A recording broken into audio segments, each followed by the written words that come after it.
নমস্কার, শুরু করছি বঙ্গ ভোটরঙ্গ 2024 দ্য প্লুরালস নিউজস্কোপ এবং ক্লাইমেট চেঞ্জ কানাডার যৌথ প্রচেষ্টায়। নির্বাচন চলছে, মানুষ যাচ্ছেন বুথে, ভোট দিচ্ছেন। আগামী 4ই জুন জানা যাবে যে এই ভোটের ফলাফল কি, কারা শেষমেশ ক্ষমতায় আসবেন। আজকে যে লিডিং কোয়েশ্চেনটা আমরা আলোচনা করব সেটা হলো এই যে শিক্ষার দুর্নীতি কি তৃণমূলের নির্বাচনে কোনো প্রভাব ফেলবে কিনা, অর্থাৎ শিক্ষার দুর্নীতি কি তৃণমূলকে শিক্ষা দেবে এবার নির্বাচনে, এটা খুব বড় প্রশ্ন। আপনারা যদি ফিগার দেখেন, এরকম ঘটনা ভারতবর্ষে কিন্তু খুব বেশি নেই। ব্যাপম ছাড়া এত বড় শিক্ষার দুর্নীতি যার সঙ্গে গভর্নেন্স ওতপ্রোতভাবে জড়িয়ে আছে, যাকে সুপ্রিম কোর্ট বলছেন সিস্টেমিক ফেলিয়ার, এরকম কিন্তু বিশেষ দেখা যায়নি। কিছুদিন আগেই আমাদের কলকাতা হাইকোর্ট 25,753 জনের চাকরি একসঙ্গে নাকচ করে দিয়েছিলেন। পরবর্তীকালে সুপ্রিম কোর্টে গিয়ে তারা কিছুটা রেহাই পেয়েছেন, কিন্তু পার্মানেন্টলি রেহাই পাবেন কিনা এখন সেটা জানি না। এছাড়াও বিভিন্ন ধরনের শিক্ষার বিষয় নিয়ে প্রশ্ন উঠছে। আমাদের প্রাক্তন শিক্ষামন্ত্রী এই মুহূর্তে জেলে।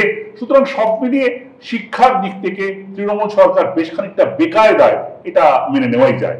কিন্তু সেই বেকায়দাটা কতটা শেষমেশ ভোটের ব্যালট বক্সে প্রভাব ফেলবে, এটাই হলো আমাদের এই এপিসোডের মূল আমাদের দেখার জায়গা।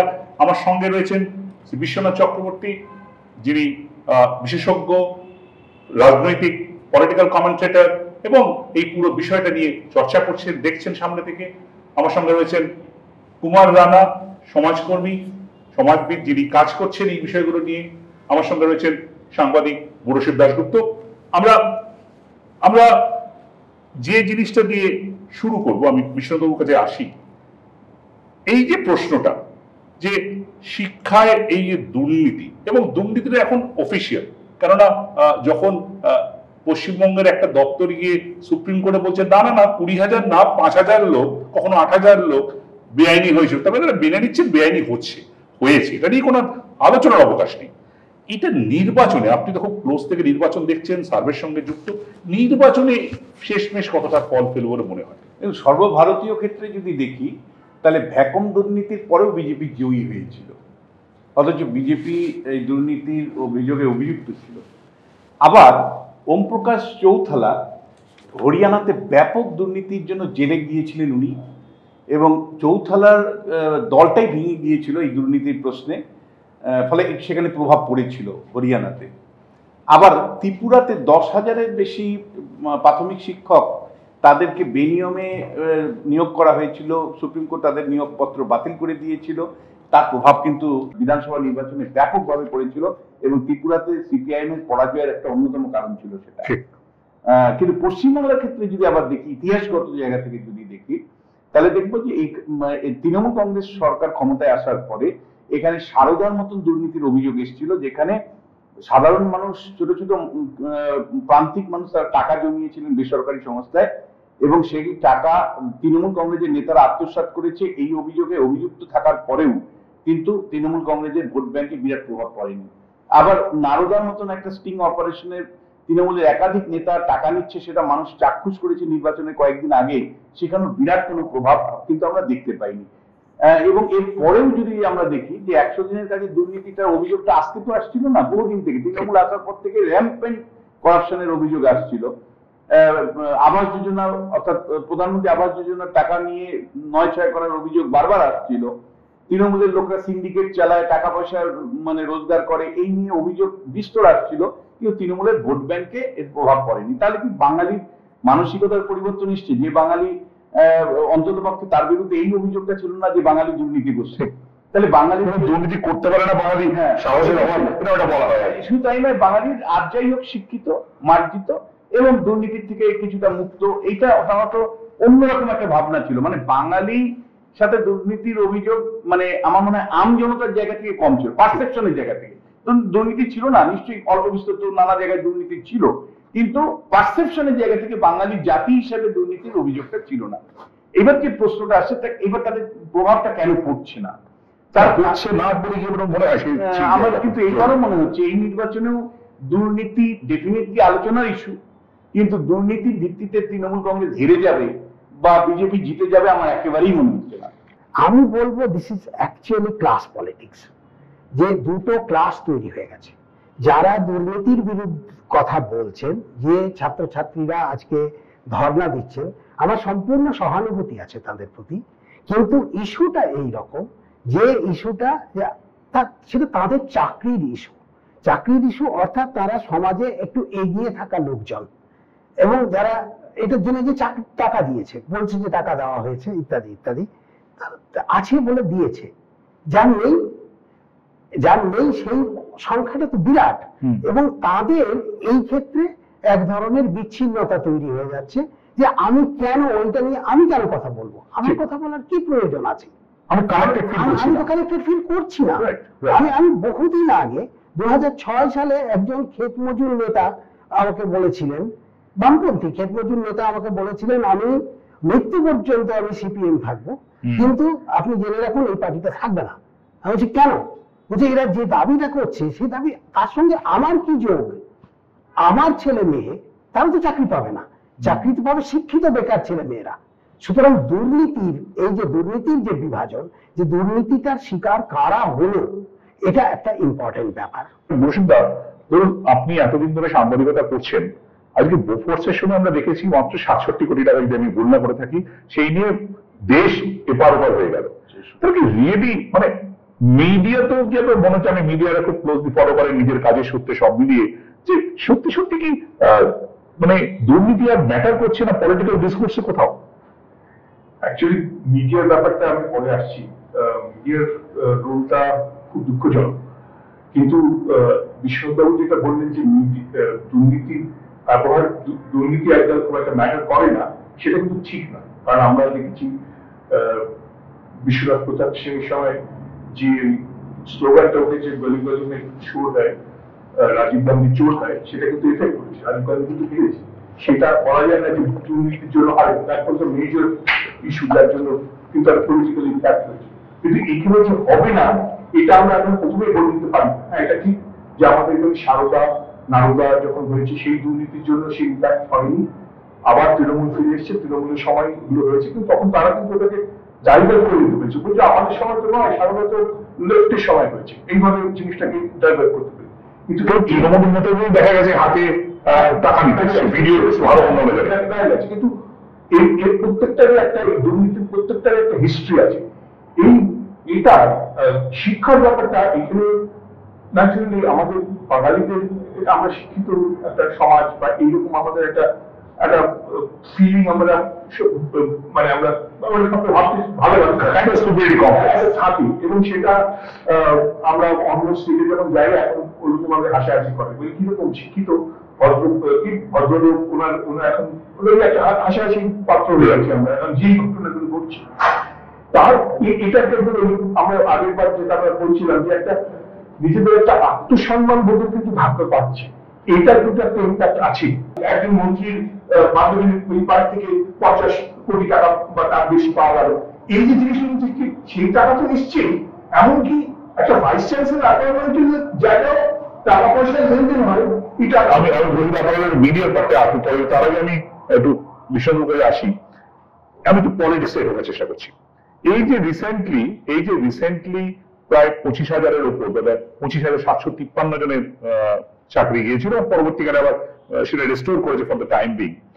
এটা তৃণমূল মানে অ্যাপারেন্টলি যখন এটা ঘটলো, অনেকেই ভেবেছিলেন এটা তৃণমূলের একেবারে সাংঘাতিক একটা বিরোধী হয়ে যাচ্ছে, কিন্তু Trinamool actually used it in it's advantage. দেখো এরা চাকরি খাচ্ছে, মমতা একের পর এক মিটিংয়ে গিয়ে বললেন এরা চাকরি খাওয়ার লোক। হ্যাঁ, মানুষ খেকেও যখন বাঘ হয়, চাকরি খেকেও এই দল এই পার্টির লিডাররা। এবং পরবর্তীকালে আমরা দেখলাম যে বিজেপির পলিটিক্যাল স্ট্যান্ড আপটা পাল্টে গেল। যে বিজেপি প্রথমে একেবারে সর্বান্তকরণ সমর্থন করছিল, তারা দুদিন পরে বলতে আরম্ভ করলেন হ্যাঁ সবার চাকরি দেওয়াটা উচিত না, যারা বেআইনি করেছে তাদের যাক, অন্যদের যাক না। এবং বোধহয় প্রাইম মিনিস্টার মোদীর নির্দেশে একটা সেলও খোলা হলো, যেখানে যাদের পাওয়ার কথা চাকরি যেন সাহায্য হয়। এইটাকে কোথাও একটা politically Mamata Banerjee actually use her acumen to politically take it in advantage. দেখুন, রাজনীতিতে সবচেয়ে ইম্পর্টেন্ট প্রথমত আমি বলবো চাকরি বা মানে দুর্নীতির কেন নির্বাচনে ব্যাপক প্রভাব পড়ছে না, তার কারণটা হলো যে আরো ভেরিয়েবল গুলো বুঝতে হবে আপনাকে। যেমন আমি ব্যক্তিগতভাবে আমার পরিবার লক্ষ্মীর ভান্ডার থেকে 1,000 টাকা পায়, আমার পরিবার বয়স্ক ভাতার থেকে 1,000 টাকা পায়, আমার মেয়ে ল্যাপটপ পায়, তাহলে আমার কিন্তু ইন্ডিভিজুয়াল ওরিয়েন্টেশন ভোট দেওয়ার ক্ষেত্রে কাজ করে। অর্থাৎ আমি দেখছি বাবা আমি চাচা আপন পান বাঁচা, ফলে আমার গ্রেটার পলিটিক্যাল ইন্টারেস্টের থেকেও আমার ইন্ডিভিজুয়াল ইন্টারেস্টের দ্বারা আমি গাইডেড হচ্ছি। ফলে আপনাকে বুঝতে হবে যে এই কয়েক বছরের মধ্যে কি করে প্রথমে নাগরিককে ভোটারে সিপিএম পরিণত করেছিল, আর তৃণমূল কংগ্রেস ভোটারকে কনজিউমারে পরিণত করেছে ক্রেতাতে। ফলে আপনাকে ওই প্যাটার্ন কাইন্ড রিলেশনশিপ দিয়ে কিন্তু এটা বুঝতে হবে, এবং অসংখ্য ভেরিয়েবল গুলো যদি আপনার কাছে নিয়ম পরিষ্কার না থাকে তাহলে আপনি কিন্তু বুঝতে পারবেন না যে কেন দুর্নীতি ইম্পর্টেন্ট ইস্যু হচ্ছে। মমতা বন্দ্যোপাধ্যায়ের ক্ষেত্রে আমি বলবো অসাধারণ পারফরমেন্স এই ক্ষেত্রে, মানে তার সরকার চুরি করেছে, তার নেতারা সব জেলবন্দি, তারপরে মমতা বন্দ্যোপাধ্যায় নেগেটিভকে কি করে পজিটিভ করতে হয় আমি বলছি অবিশ্বাস্য। এবং আপনাকে মনে রাখতে হবে যে ভোটারদের দুটো স্তর আছে, একটা আপনার আমার মতন লোক যেগুলো যারা সমস্ত ইনপুট জানি, ক্রিটিক্যাল ভোটার প্রশ্ন করি, ফিল্টার করে আমরা ডিসিশন মেকিং এ যাই, আর একটা মাসের কাছে আপনার ন্যারেশন তৈরি করতে হয়, আপনি কিভাবে কনস্ট্রাকশন গুলো তৈরি করছেন, অর্থাৎ নির্বাচনে কিভাবে আপনি তাদের সামনে প্রচারে আনছেন, ইস্যুগুলোকে কিভাবে তুলছেন, মমতা বন্দ্যোপাধ্যায়ের ধারে কাছে কেউ জানে না। ফলে মমতা বন্দ্যোপাধ্যায় পুরো ডিনায়াল মোডে গিয়ে বললো যে মানে মানুষকে কেউ বাদ দেখেছেন কিন্তু চাকরিকে কোনো নেতা দেখেছেন বা দল দেখেছেন, বিজেপি হলো সেই দল। এই যে ন্যারেশনটা উনি আনলেন, এখানেই থামলেন না, তারপরে উনি কি করলেন, প্রাইমারি স্কুলের 59,000 চাকরি চলে যেতে পারে এইরকম একটা অভিমত বিজেপির এক এমএলএ করেছিলেন। এই তাকে সামনে, তার ভিডিও সামনে এনে তিনি সেই প্রচারটা আনলেন যে শুধুমাত্র ওই চাকরি নয়, এদেরও চাকরি থাকবে না। ওখানেই থামলেন না, সার্কেলটা আরো বাড়ালেন, বললেন যে অভিভাবকদের নিয়ে মিটিং করতে লাগলেন তৃণমূল কংগ্রেস থেকে, তারা প্রচার করতে লাগলো এই স্কুলগুলো বিজেপি রাখতে দিবে না, বিজেপি এই যে আপনার ছেলেমেয়েরা বিনা পয়সায় পড়ে এগুলোকে এরা তুলে দিতে চায়, প্রাইভেটাইজেশন করতে চায়। ফলে অভিভাবকদের নিয়ে তিনি এবার দ্বিতীয় স্তরের জনমত তৈরি করতে লাগলেন। আমি বলছি বাধ্য হয়ে নরেন্দ্র মোদীকে আসরে নেমে বলতে হলো যারা মেরিটে আছে তাদেরকে আমরা আইনি সাহায্য দিব। মমতা বন্দ্যোপাধ্যায় যেটা সক্ষম হচ্ছেন, বারবার তিনি তার মতন করে ন্যারেটিভ করে কিন্তু রাজনীতিকে পরিচালনা করতে পারছেন। এই জায়গায় কিন্তু আমি বলবো বিজেপি বা বামেরা অনেক পিছিয়ে আছে। আপনার কি মনে হয় এই 70 দশকের সিনেমার কথা মনে পড়ছে যে একটা হচ্ছে ক্লাস সিনেমা আর একটা হচ্ছে আপনার ইন্টেলেকচুয়াল সিনেমা, সেই কথাই মনে হচ্ছে। আপনার কি মনে হয়? না, আমার কাছে গোটা জিনিসটা একেবারে এই যে দুর্নীতির প্রসঙ্গটা চলে আসলো, এবং সব থেকে দুর্ভাগ্যজনক এই নির্বাচনে যে শিক্ষার কি হবে, শিক্ষাটা আদৌ হবে কিনা। উনি প্রাইভেটাইজেশনের কথা বললেন যে মমতা ব্যানার্জি একটা ন্যারেশন তৈরি করছেন, প্রাইভেটাইজ করে দেন। মমতা ব্যানার্জি নিজেও প্রাইভেটাইজেশনের দিকে যাচ্ছেন, নরেন্দ্র মোদী তো যাচ্ছেনই। নরেন্দ্র মোদী তো বিশ্বাস করেন না যে শিক্ষা পাবলিক গুড হতে পারে। এবং তৃতীয় যে জিনিসটা আমি বলবো, আর একটা যেটা ভয়ানক, একটা যে বলছেন আপনারা যে বাঙালি শিক্ষিত মার্জিত, কোন বাঙালি? একটা বাঙালি, একটা সীমিত সংখ্যক একটা বাঙালি ছিল, তারা ঐতিহাসিক কারণে তারা একটা এক্সেলেন্স অর্জন করেছিল, সেইটা গোটা বাংলা পারেনি। এবং সেই যে গোটা বাংলা যেটা পারেনি, তাদের যে বঞ্চনা, সেই বঞ্চনাটাকে পুঁজি করলো পলিটিক্স। আজকে ভারতবর্ষের মাথায় যারা আছেন, পশ্চিমবাংলার মাথায় যারা আছেন, তারা তো এটা বলতেই পারেন যে লেখাপড়া করে কি হবে, লেখাপড়া না করে আমি যদি দেশ চালাতে পারি, রাজ্য চালাতে পারি, লেখাপড়া করার দরকারটা কি? মুর্শিদা, একেবারে শেষ পর্বে আমাদের সময় একদম হাতে নেই, সেটা হচ্ছে যে এই পুরো ডিসকোর্সের মিডিয়ার তো একটা খুব গুরুত্বপূর্ণ রোল। এই যে ডিসকোর্স, কমপ্লিট পোলারাইজেশনের কথা বলছেন, ক্রিটিক্যাল কোয়েশ্চেন্স গুলো পাবলিক ডোমেনে আসছে না, এই কোয়েশ্চেন গুলো তোমার দায়িত্ব মিডিয়ার। তো আপনি মিডিয়ার ডিসকোর্সটাকে কিভাবে দেখছেন? এক্স্যাক্টলি, আমি সেটাই বলছি যে মিডিয়ার এখন এমন একটা অবস্থা হয়েছে যে মিডিয়া প্রায় হয় তৃণমূলের মুখপত্র না হয় বিজেপির মুখপত্র হয়ে বসে আছে। সেটা যে অ্যাকচুয়ালি একটা অবজেক্টিভ অবস্থান নেবে এবং যেটা করা দরকার সেটা হচ্ছে কি একটা লং টার্মে ভাবার ব্যাপারটা, তো তার দায়িত্ব যে এই শিক্ষা জগতে মানে যেটা কৃষ্ণবাবু বললেন যে এই ন্যারেটিভটা কিভাবে চেঞ্জ করতে পারে, মানে মানে মমতার মতো আর কেউ পারে না। ওই জিনিসগুলোই আমরা ওটা ইম্পর্টেন্ট, সেটা ভোট কেনার জন্য যেটা হচ্ছে। কিন্তু যে বেসিক্যালি ওই ইস্যুটা, যে এডুকেশনের ইস্যুটা যে ধাওয়া জামা পড়ে যাচ্ছে, সেইটা পয়েন্ট আউট করার কথা মিডিয়া। একটা প্রশ্ন করবো, হ্যাঁ বা না বা হয় উত্তর দেবেন। সেটা হচ্ছে, আমি শুরু করবো কুমারবাবুকে দিয়ে, যে শিক্ষার দুর্নীতি যে এবার নির্বাচনে তৃণমূলকে শিক্ষা দেবে, হ্যাঁ বা না? বা দেবে না, দেবে না, দেবে না। নির্বাচনে সংগঠন যেখানে আছে বিজেপির, সেখানে সংগঠন দিয়ে এই দুর্নীতির ইস্যুটাকেও তারা কিছুটা কনস্ট্রাকশন করছেন। ফলে সেইখানে কিছুটা প্রভাব পড়বে, কিন্তু সারা রাজ্য জুড়ে প্রধান লার্জার ফর্মেটে নয়, যেখানে সংগঠন আছে সেখানে কিছুটা প্রভাব পড়বে। ওই যে আমি বললাম একেবারে মাসের কাছে নিয়ে যাওয়া, সেটা হচ্ছে সে সব জায়গায় পারবে না। প্রসিদ্ধা হওয়া উচিত ছিল, কিন্তু দুর্ভাগ্যের মানে সেটা হবে না। আমরা এটাই যে কথাটা প্রসিদ্ধা বললেন, হওয়া উচিত ছিল কিন্তু হবে না।